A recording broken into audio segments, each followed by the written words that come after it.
Feliz Navidad, Feliz Navidad. In via Atenea ad Agrigento, cuore della città, si respira aria di festa. C'è animazione ed è tutto organizzato dai commercianti che restano aperti anche la domenica per il periodo natalizio. Come nasce questa iniziativa? Questa è un'iniziativa del Consorzio Via Atenea e dintorni, il centro commerciale naturale di Agrigento, ed è formato da tutti i negozianti che hanno aderito a questo consorzio e come vedete si sta realizzando qualcosa di particolare. Finalmente vediamo anche la città molto decorata, bello, vediamo confusione finalmente su Via Atenea e quindi penso che sia la cosa ideale. Cosa avete previsto? Cosa organizzerete da adesso in poi?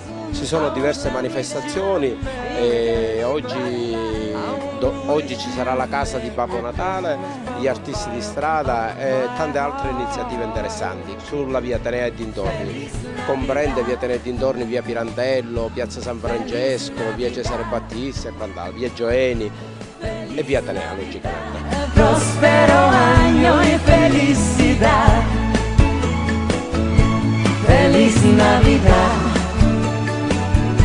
Feliz Navidad. Via Atenea, negozi aperti anche la domenica, come sta andando l'affluenza? Diciamo che l'affluenza è abbastanza positiva, la gente compra, poi con l'iniziativa del consorzio i vari commercianti hanno aderito con varie iniziative, animazioni per i bambini, anche addobbi natalizi, queste anche piante. Diciamo che c'è un'area natalizia e quindi lo avvertiamo anche noi qui in negozio. Buon Natale a tutti, papà! Merry Christmas from the bottom of my